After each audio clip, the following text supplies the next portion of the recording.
Do you think these auto tariffs are actually implemented on the 2nd of April?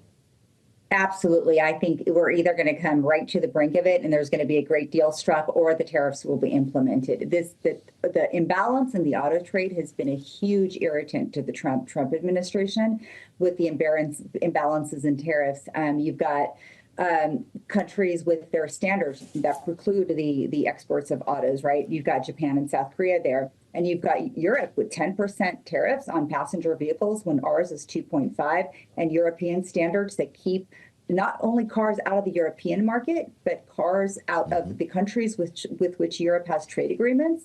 And Europe has blocked out U.S. cars, but it's opened its arms to Chinese EVs. Absolutely. The Trump administration is having a huge problem with this. They looked at the autos industry. In the first administration, it's unfinished business. They're very serious about progressing. Okay, well, that would be a headline because, Nazak, we've heard about a lot of different tariffs over the past couple of weeks. Yesterday, it was reciprocal tariffs. We're going to wait on that for a couple of weeks while a review is conducted. Unclear how that ends. 25% tariffs against Canada and Mexico put on hold following certain concessions. Another review is underway there.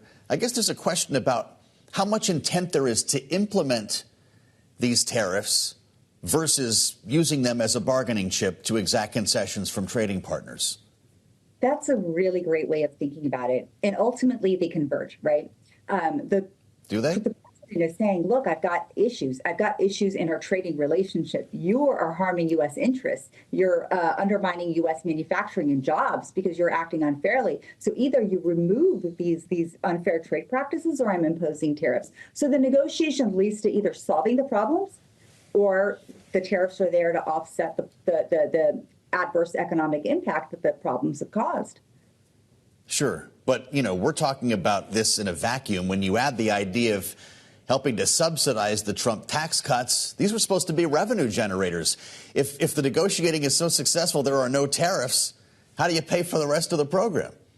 Well, I think that's true. And I think the president is betting that not every country is going to resolve to negotiate their way out of these tariffs. Some of these countries are adamant about protecting their industries. So to the extent they can't, and we can't get reciprocal trade or we can't get some of these distortions resolved, absolutely he's going to impose tariffs. And the president is smart. He did this during the first administration. Secretary Bessent, very, very smart. They're going to, as before, calibrate the tariff revenue against the tax cuts. They're going to be pursuing tax cuts, but how aggressive those are going to be is going to be based on the tariff revenue generated.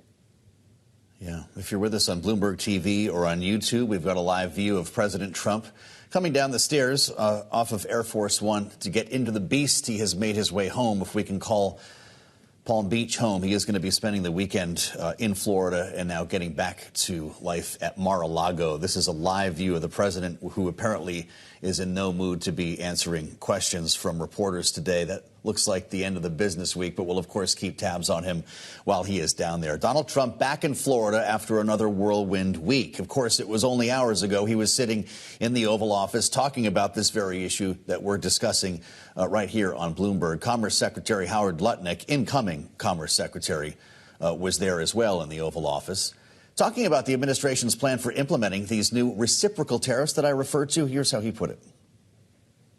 We are going to address each country one by one. But here's the key. They'll get an invitation to trade with the greatest consumer economy in the world. And in exchange for trading at the greatest consumer economy in the world, you have to treat us the way we're going to treat you. It's going to be the same. But no more inviting bad people to the party.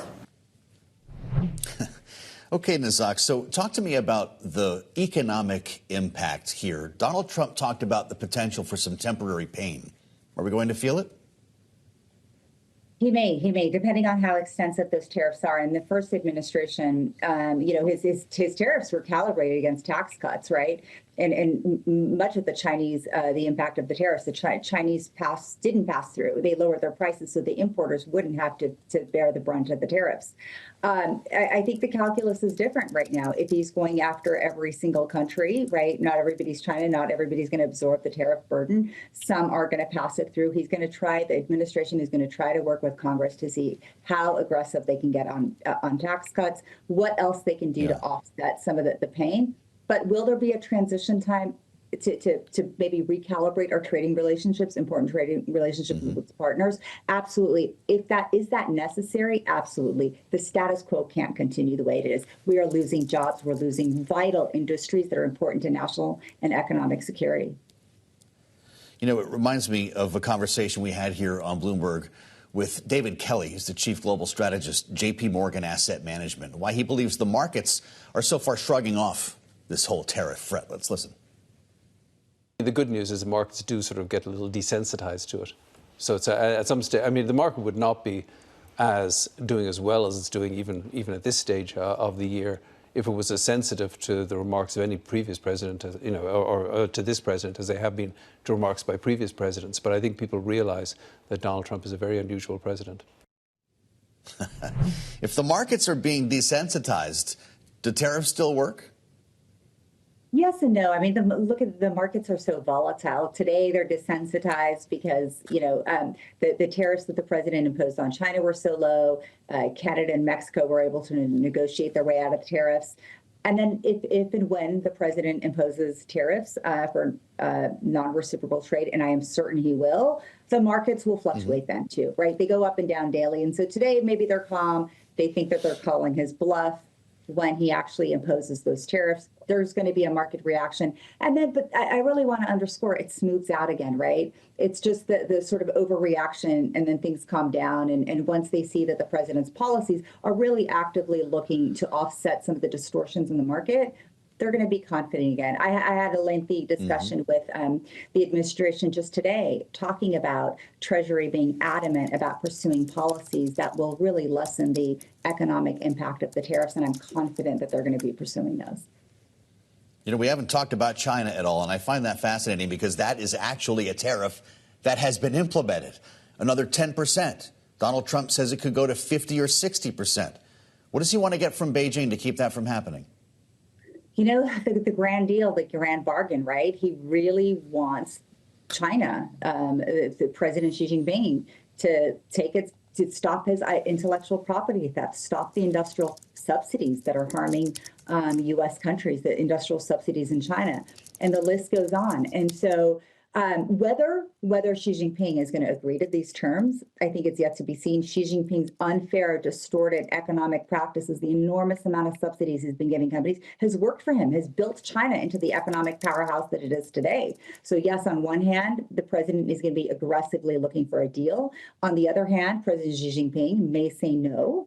And so then the next question is, how much is the president willing to flex his muscles through the imposition of tariffs to get the Chinese government to bend? That we'll see. But there's very, very serious issues on the table, and I don't think either side wants to budge right now.